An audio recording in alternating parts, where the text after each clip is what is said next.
Jill Stein is running for president once again, announcing last Thursday that she would seek the Green Party nomination for the second time. Stein's entry into the race has rattled some Democratic operatives who still blame her for Hillary Clinton's loss in 2016. Stein joins a bevy of candidates targeting President Joe Biden from the left and center, including RFK Jr., Marianne Williamson, Cornel West, Dean Phillips, and Cenk Uygur. Here to discuss why she thinks she would be a better presidential candidate than the alternatives and her thoughts on third-party candidates more broadly is Dr. Jill Stein. Welcome to the show. Really great to be with you both. Thanks. Getting in a commercial for your own podcast there. I'm not going to let you get off with that. I know I've talked to Dr. Stein so many times on bad faith that I had a brain fart. Welcome to Rising. Start by telling us, answer this question. There are a lot more left candidates in the race than we typically have, and obviously many people thought they would be voting for Cornel West as the Green Party candidate until recently. Now they're going to be presented with this choice between, I think, two really principled leftists, Cornel West running as an independent and yourself as the Green Party candidate.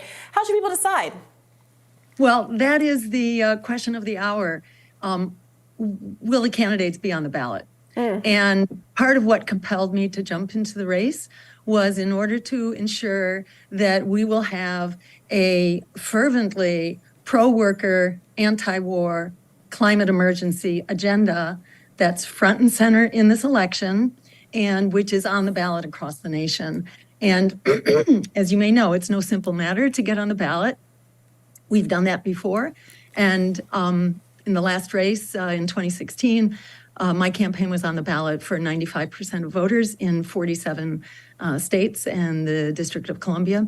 And so, I really felt, having done this work for so many years, to ensure that the voices of everyday people have a fighting chance in this election and that we have ballot access. If you don't have ballot access, you may have a very powerful message, but you're not actually contesting for power and you're not holding empire and oligarchy to account. So fundamentally, that's why I'm in the race, to ensure that we are there and on the ballot. So at the end of the day, my suspicion is that there are going to be very few candidates that are pro-worker, anti-war, and climate emergency oriented who are offering a choice on the ballot. So then do you think it was a mistake, a strategic mistake for Dr. West to choose to leave the Green Party and run as an independent?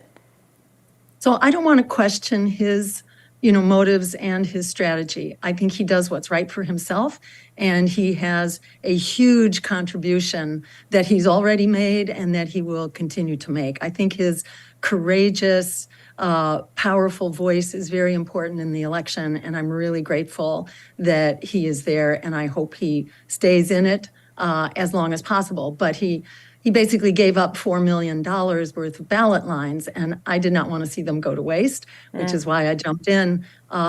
We have another $1 million to go, but we're about 80% of the way there in terms of the cost of this battle.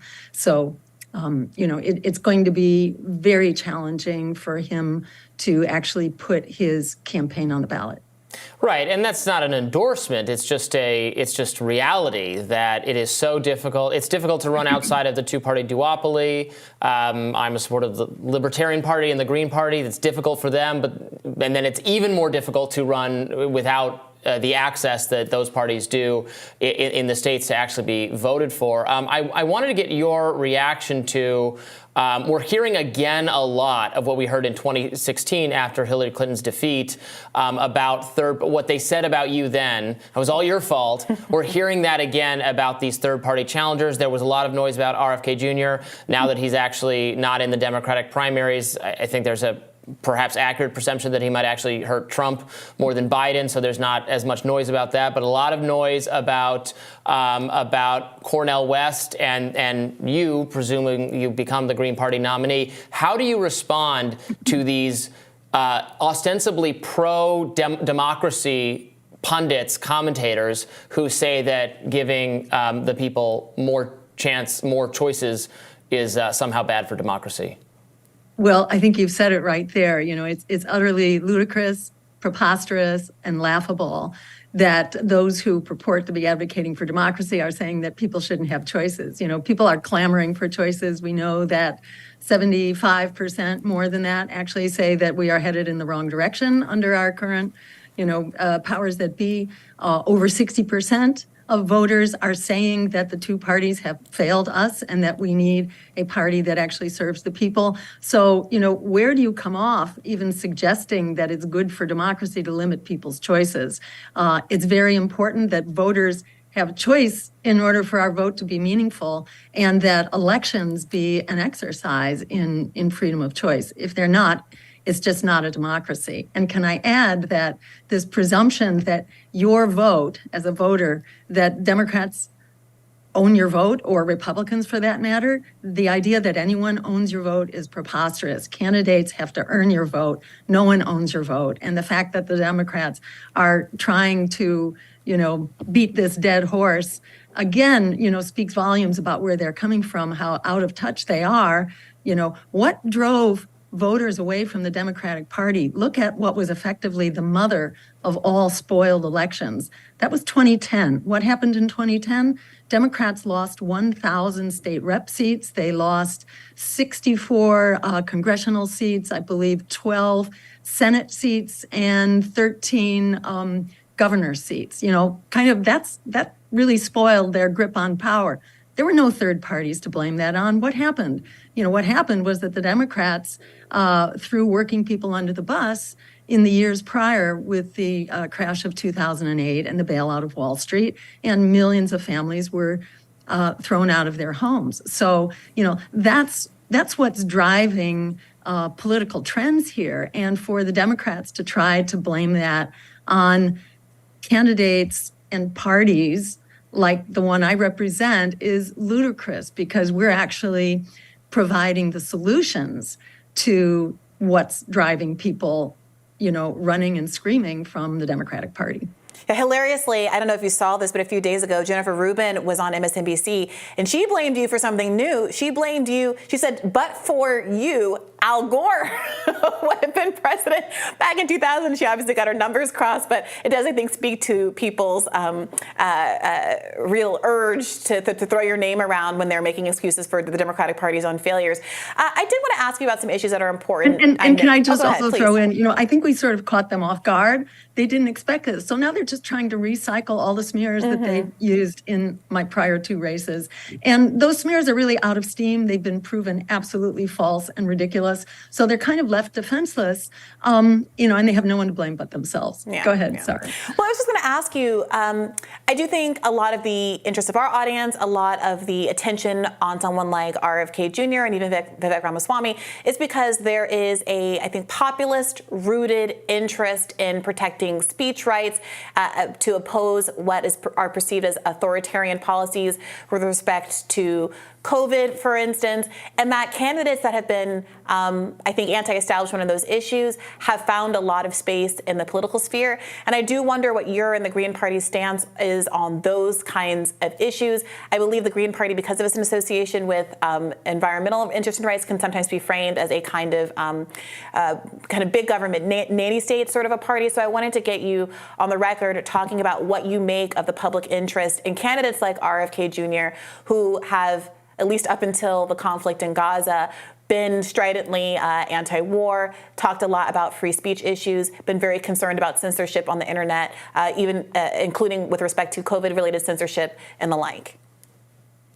Yeah, I take all those concerns very seriously. And, when we present our campaign, we talk about, 3 or 4 really central crises. So we have crushing inequality, endless war, climate collapse, and really a crisis of democracy. And that crisis democracy is really present all across the board. And in particular, it is an assault on our constitutional rights. And whether you look at the proliferation of very dangerous censorship, the assault on our rights of protest, the attack on environmental protesters, for example, in Cop City, who are being really prosecuted as terrorists.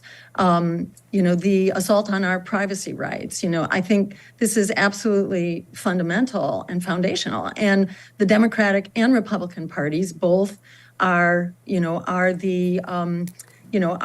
perpetrating this assault on our civil liberties, our civil rights, and really the very foundations of democracy. Many of the crises that we're facing right now, I think, can be very directly connected to this complete, I don't want to just say loss of faith, but it's a complete cynicism and just annoyance, this fury and resentment at the institutions of government. If you look at polls now, we're at rock bottom in confidence in really virtually all of the institutions of government, whether it's judicial, legislative, the presidency, the mainstream media, you name it, we're at rock bottom. And in our Declaration of Independence, it states that all just power derives from consent of the governed, and the governed do not consent. So I think that solving all of our problems, it can't be done unless we're also addressing this absolute assault on our institutions of democracy. Can you quickly address what you think the U.S. policy should be toward the Ukraine-Russia conflict and the Israel-Gaza-Palestine conflict, given that that's foreign policy looms so large in the news right now?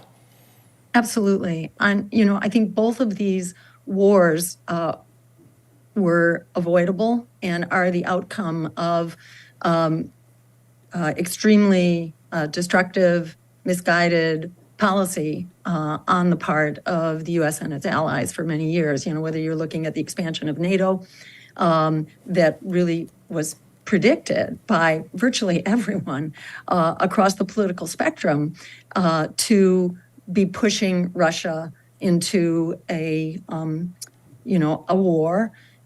Consider if we had nuclear-capable missiles on our border, we would not be sitting pretty. And, so Russia is doing what's, horrific and to be condemned, and I have condemned it. But on the other hand, this was a very provoked war, and it could have been stopped. And it, as well as, it could have been resolved very early on. We know there was an effort on the part of Turkey to create a peace process, which was actually going well until the U.S. and the U.K. disrupted it. And likewise, in Israel and Gaza, it's, Israel has been in flagrant violation of international law with the apartheid and ethnic cleansing that's been going on for decades. And the U.S. has given it a blank check, both in terms of providing, I think it's like $160 billion more than we have provided in military aid to any country, and also providing diplomatic cover. So, what we're asking for here is not rocket science. We're asking for compliance with international law and human rights on the part of all parties. And we have to do this in a hurry. Not only that, millions of lives are at stake, and that's especially evident right now in Gaza, where mothers, babies, and elders are about 2/3 of this 11,000 people who've been brutally slaughtered at this point, where ethnic cleansing is being practiced. These pauses are basically just to move people out. For the most part, they might be bringing in a trickle of supplies, but they're basically to implement the plan of ethnic cleansing, where collective punishment is being practiced, where news organizations and international media offices are being targeted, and hospitals and healthcare centers. It's just, horrifying what's going on. But it's not just the people of Gaza who are at risk. Israel is at risk because it is making itself a pariah among nations, and in particular among its neighbors who are armed and who are, fleeing their carefully developed, much hard-won relations with Israel right now. Things are just going to hell in a handbasket. So it's not just for the Palestinians whose rights are being just completely bulldozed and have been for decades, but it's also the long-term concerns of Israel. I have many ties to Israel. My background is Jewish, and I grew up going to Sunday school every Sunday as a Reformed Jew. My grandparents came to this country fleeing pogroms in Eastern Europe. My grandfather's name is Israel. So, I have family ties, strong family ties to Israel here. And I don't want to see Israel go up in flames any more than anyone else, but what's going on now is absolutely a disaster for all parties. And it's really important that I think we invoke our higher selves and step up to what international law and human rights requires of us. This isn't rocket science, but you're not going to see the right thing happen when Congress is in the pocket of AIPAC and the war industry, who are the real beneficiaries. And if I could say one more thing, the fact that we changed the channel from Ukraine, which was like the most important thing that warranted 115 billion and counting in our resources, while child poverty doubled, while 1 out of every 4 Americans doesn't have enough food. The fact that Ukraine and funding the military needs of Ukraine in particular was the most important thing, bar none. Forget about, the survival and health and welfare of the American people. That was the most important thing until suddenly we had a shiny new war. And now the whole war industry and the war profiteers are perfectly happy with this new one. So who exactly is driving this show? This is impoverishing us as Americans. It's also endangering us. Consider that there's a nuclear submarine now sitting off the coast of Gaza. What's in a nuclear submarine? Well, my understanding is that nuclear submarines generally hold nuclear weapons. And in fact, an Ohio-class nuclear sub, which is the one that's out there, holds 4,000 Hiroshima bombs, the equivalent. It doesn't hold 4,000 bombs, but it holds the equivalent of 4,000 Hiroshimas. Some people may say, oh, well, no worries. That's over there. We're over here. But unfortunately, that's not the case. That's not how this quantity of firepower works. There's enough firepower on that nuclear submarine basically to cause nuclear winter, which happens when you kick up a whole lot of dust into the atmosphere. It dims the sunlight right away. And basically agricultural production takes a nosedive. So what would 400 bombs worth? And I'm not saying that's the likely scenario, but it is a possible scenario. And it makes the point here that we too are in the target hairs, because that is enough firepower to basically starve 1 out of every 3 people on the planet. That is a huge hit of nuclear winter, which basically spells the end of human civilization. So we cannot go to war in this day and age, and we cannot risk war without understanding that we are in the target hairs. And I think that fundamentally changes how people will see that when they understand both the risks of war as well as the costs of war. Well, Dr. Stein, we're unfortunately out of time, but we'd love to have you back on again to further discuss your platform. Thank you so much for joining us. My pleasure. Thank you so much.